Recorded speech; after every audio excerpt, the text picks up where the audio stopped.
আজ আমি তোমাদের দেখাবো শনিবারের একটা নিরামিষ থালি, যেখানে আছে একটা সবজি, আর আছে কাঁচা টমেটো দিয়ে ডাল, আর এখানে আছে আলুর দম যেটা আমার খুব ফেভারিট, আর আছে পালং শাক। তো চলো এবার রান্নাটাও একটু তোমাদের সাথে শেয়ার করা যাক। প্রথমেই এখানে পালং শাক আর সবজিটা আমার ভালো করে ধুয়ে নিচ্ছে, আর এখানে অলরেডি ডাল সেদ্ধ হয়ে গেছে, কাঁচা টমেটোও রেডি হয়ে গেছে, আর রাখা হয়েছে কয়েকটা বড়ি, ওটা দেওয়া হবে পালং শাকে। তো যাই হোক, এবার ডাল সেদ্ধ হয়ে যাওয়ার পর ডালে দিয়ে দিল জল, নুন আর হলুদ। তারপর ডালে একটু মা কাটা দিয়ে নেবে, সেই জন্য কাটাটাও ধুয়ে নিল। তো ডালে কাটা দেওয়া হয়ে গেছে, খুব ভালো করে ডালটা ভালো করে গলিয়ে নেওয়াও হয়ে গেছে। আর এদিকে কাঁচা টমেটোগুলো খুব ভালো করে ধুয়ে নেওয়া হচ্ছে ভেতরের দানাগুলো ফেলে ফেলে। তারপরে কাঁচা টমেটোগুলো ডালের মধ্যে দিয়ে ডালটা বসিয়ে দেওয়া হচ্ছে আরেকবার সেদ্ধ হওয়ার জন্য, মানে কাঁচা টমেটোটা যাতে ভালো করে ডালের সঙ্গে সেদ্ধ হয়ে যায়। কড়াইতে এদিকে দেওয়া হলো সর্ষের তেল, আর খুন্তি গরম করার কারণ হচ্ছে খুন্তিটায় জল ছিল বলে মা এইভাবেই খুন্তির জলটা শুকিয়ে নেয়। তো প্রথমেই বড়িটা ভেজে নিচ্ছে, এটা আগেই বলেছিলাম যে পালং শাকের জন্যে। তো বড়িটা লাল করে ভেজে তুলে নিল। এরপর কড়াইতে দিয়ে দিচ্ছে পাঁচফোড়ন। পাঁচফোড়নটা দিয়ে ফোড়নটা ভালো করে নিল প্রথমে মা, তারপরে দিয়ে দিচ্ছে পালং শাক, আর তার সঙ্গে দিয়েছে আজকে শিম আর আলু। আর আজ শুধু শিম আর আলু দিয়েই পালং শাক হবে। তো এবার দিয়ে দিচ্ছে পরিমাণ মতো নুন আর হলুদ। ডালটাও প্রায় ফুটে এসেছে, আর এইদিকে পালং শাকেও দিয়ে দিচ্ছে চিনি, সাথে ডালেও দিয়ে দিচ্ছে চিনি। এইবার সবটা খুব ভালো করে নেড়ে চেড়ে মিশিয়ে নেওয়া হচ্ছে। পালং শাকটা এবার সেদ্ধ হওয়ার পালা। তো অল্প করে জল দিয়ে মা একটা গামলা চাপা দিয়ে দিল, পালং শাকটা তাড়াতাড়ি সেদ্ধ হয়ে যায়।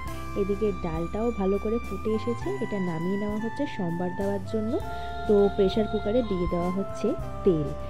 তেলটা ওদিকে গরম হতে থাক, এদিকে মা কয়েকটা শুকনো লঙ্কা চিড়ে নিচ্ছে। এবার ফোড়নে দিয়ে দিল শুকনো লঙ্কা আর সর্ষে, যেহেতু টক ডাল। তো তারপরে দিয়ে দিচ্ছে ডালটা সম্বার। তো এই টাইমটা না আমার ভিডিও করতে খুব ভয় করছিল, কারণ ডাল ভীষণ ছিটকে আসে গায়ে। তো তারপরে মা একটু হাতা দিয়ে নেড়ে চেড়ে দিল।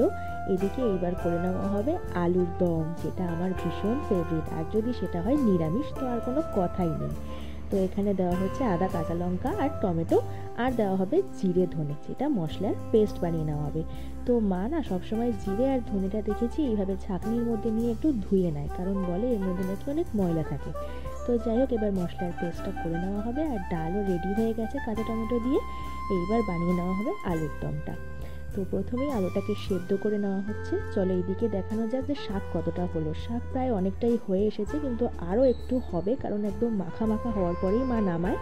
তো ওদিকে আলুর দমটাও সেদ্ধ বসিয়ে দেওয়া হলো, আর শাকে দিয়ে দেওয়া হচ্ছে ভেজে রাখা বড়ি। দিয়ে খুব ভালো করে নাড়াচাড়া করে ঘেটে নিয়ে একদম শুকনো শুকনো করে শাকটা নামিয়ে নেওয়া হচ্ছে। তো পালং শাকও রেডি, আর ওইদিকে ডালও কিন্তু রেডি হয়ে গেছে। এইবার বানিয়ে নেওয়া হবে আলুর দমটা। আলুর দমটা মা একটু অন্যভাবে বানাচ্ছে। কড়াইতে দিচ্ছে জিরে আর তেজপাতা শুকনো কড়াইতে, আর এই দেখো আর একজন বসে বসে এখানে বকম বকম করে যাচ্ছে, সেই জন্য তোমাদেরকে একটু দেখিয়েও দিলাম। তো এইদিকে জিরে তেজপাতা প্রথমে মা শুকনো কড়াইতে ভেজে তারপরে দিচ্ছে সর্ষের তেল, আর মশলার পেস্টের মধ্যে হলুদের গুঁড়ো, লঙ্কার গুঁড়ো দিয়ে দিচ্ছে। যেহেতু আমি এই দিকটা দাঁড়িয়ে ভিডিও করছিলাম, সেই জন্য মা বললো প্রেশার কুকারটা নামিয়ে দিতে, আমি নামিয়ে দিলাম। তো দেখো আলু পুরো সেদ্ধ হয়ে গেছে, আর জলটাও মা এমনটা এটাই দিয়েছে যে জল একেবারে শুকিয়েই গেছে। তো এইদিকে ফোড়নটাও রেডি হয়ে গেছে, দিয়ে দিল এর মধ্যে চিনিটা ওদিকে ক্যারামেল হতে থাক। এদিকে মা মশলাতে অল্প একটু জল দিয়ে ভালো করে একটু ঘুটে নিল। তারপরে দিয়ে দিল মশলার পেস্টটা তেলের মধ্যে। এইবার অল্প করে মশলা ধোয়ার জল দিয়ে নাড়াচাড়া করার চেষ্টা এটা আমি করছি, কারণ মানে হাতে যেহেতু ফোন ছিল আমার, ওদিকে মা কাজ করছিল, সেই জন্য আমি একটু নাড়ার চেষ্টা করলাম, কিন্তু চিনিটা এমনই ক্যারামেল হয়ে কড়াইতে লেগে গেল যে আমি আর নাড়তেই পারলাম না, শেষে মাকেই দিয়ে দিলাম। তো মা বেশ সুন্দরভাবে নেড়ে চেড়ে দিয়ে দিল পরিমাণ মতো নুন। এইবারে মশলাটাকে পুরো ভালো করে কষিয়ে নেওয়া হলো। মশলা পুরো কষে এসেছে, দিয়ে দেওয়া হচ্ছে সেদ্ধ করে রাখা আলু। মানে আলুর দম হতেও কিন্তু আর বেশি সময় লাগবে না, কারণ আলু তো অলরেডি সেদ্ধই আছে। মশলার সঙ্গে ভালো করে কষিয়ে জল দিয়ে দিলেই, তারপর যে ফুটে আসবে লাস্টে গরম মশলা দিলেই কিন্তু আলুর দম রেডি। তো দেখো মশলার সঙ্গে খুব ভালো করে আমরা মিশিয়ে নিল আলুটাকে। এইবার দিয়ে দিচ্ছে জল। জলটা একদমই অল্প পরিমাণে দেওয়া হলো, তার কারণ আলু তো অলরেডি সেদ্ধ হয়েই আছে। এবার ফুটে আসলেই কিন্তু দিয়ে দেওয়া হবে ওপর থেকে গরম মশলার গুঁড়ো। তো দেখো আলুর দমও কিন্তু দেখতে দেখতে আলুর দমও তো পুরো রেডি হয়ে গেল। এইবার নামিয়ে নেওয়া হবে। আর এখন হচ্ছে খাওয়ার পালা। মানে আলুর দমটা দেখে বিশেষ করে আমি আর বেশিক্ষণ ওয়েটই করতে পারছি না, কারণ আজকে যা যা রান্না হয়েছে তার মধ্যে সবথেকে ফেভারিট হয়েছে আলুর দম, যেটা আমি খুব ভালোবাসি। আর মা দেখো কত সুন্দর করে আমাকে থালাটা সাজিয়ে দিয়েছে, দেখতে কিন্তু খুবই সুন্দর হয়েছে আর খেতেও ভীষণ টেস্টি হয়েছে।